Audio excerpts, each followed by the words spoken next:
निर्जला एकादशी का व्रत ज्येष्ठ मास के शुक्ल पक्ष की एकादशी तिथि को रखा जाता है। भगवान विष्णु को निर्जला एकादशी इतनी प्रिय है कि साल भर में आने वाली सभी एकादशियों के बराबर का पुण्यफल निर्जला एकादशी का व्रत रखने पर मिलता है। जो भी भक्त पूरे विधि विधान के साथ निर्जला एकादशी का व्रत रखते हैं और निर्जला एकादशी व्रत कथा का पाठ करते हैं, उन्हें बैकुंठ लोक में जगह मिलती है। युधिष्ठिर ने कहा, हे जनार्दन, आपने अपरा एकादशी का महात्म्य सुनाया, अब कृपया ज्येष्ठ शुक्ल पक्ष की एकादशी का वर्णन करें। भगवान श्री कृष्ण बोले, हे राजन, इसका वर्णन सत्यवती पुत्र वेदव्यास जी करेंगे, क्योंकि वे सभी शास्त्रों के ज्ञाता और वेदों में पारंगत हैं। तब वेदव्यास जी ने कहा, दोनों पक्षों की एकादशी को भोजन नहीं करना चाहिए। द्वादशी के दिन स्नान आदि कर भगवान केशव की पूजा करके नित्य कर्मों से निवृत्त होकर पहले ब्राह्मणों को भोजन कराएं, फिर स्वयं भोजन करें। जन्नाशौच और मरनाशौच में भी एकादशी को भोजन नहीं करना चाहिए।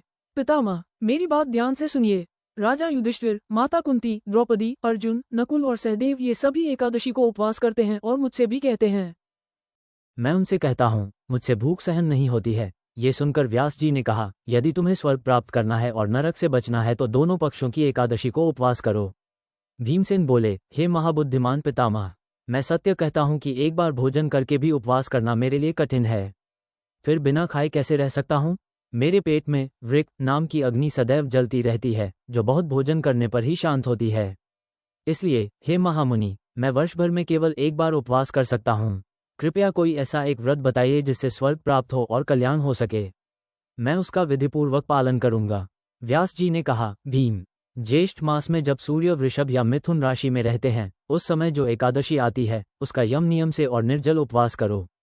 केवल कुल्ला या आचमन के लिए ही जल ग्रहण किया जा सकता है। इसके अतिरिक्त किसी भी प्रकार का जल विद्वान पुरुष को मुख में नहीं लेना चाहिए, अन्यथा व्रत भंग हो जाता है।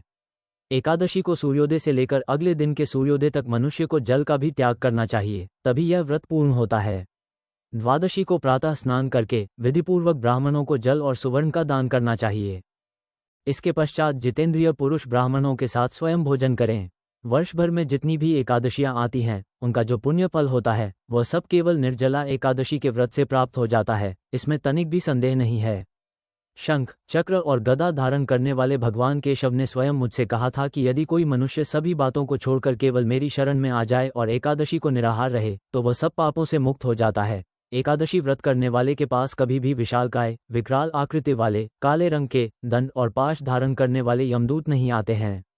जब उस मनुष्य का अंत समय आता है, तब पीतांबरधारी, सौम्य स्वभाव वाले, हाथ में सुदर्शन चक्र धारण करने वाले और मन की गति के समान वेगशाली विष्णुदूत आकर उसे भगवान विष्णु के परम धाम ले जाते हैं।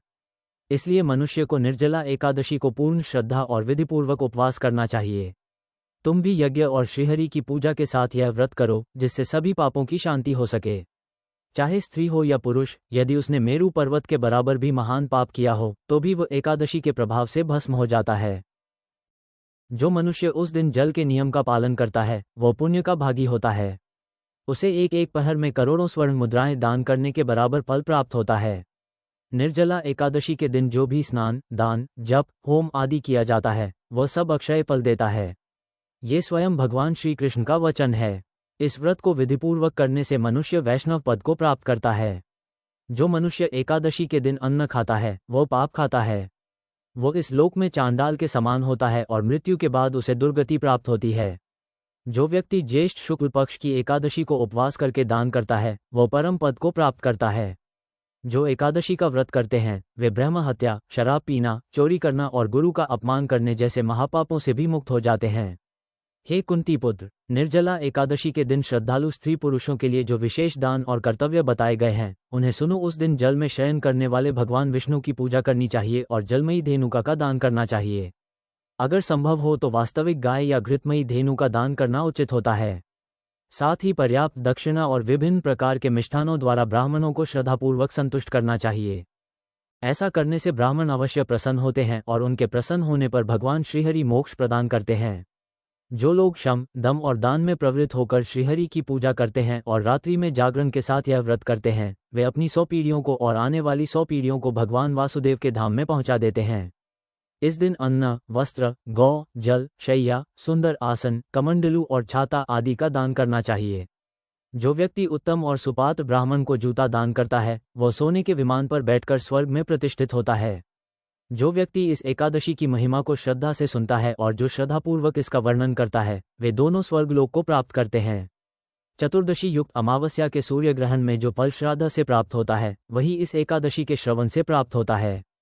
सुबह दंधावन करके ये संकल्प लेना चाहिए कि मैं भगवान केशव की प्रसन्नता के लिए एकादशी को निराहार रहूंगा और आचमन के अतिरिक्त अन्य किसी प्रकार का जल ग्रहण नहीं करूंगा। द्वादशी के दिन भगवान विष्णु की गंध, धूप, पुष्प और वस्त्रों से विधिपूर्वक पूजा कर जल का कलश दान करते हुए मंत्रोच्चार के साथ संकल्प करें, यानी संसार सागर से तारने वाले देव ऋषिकेश, इस जल के घड़े का दान करने से आप मुझे परम गति की प्राप्ति कराइए। भीमसेन।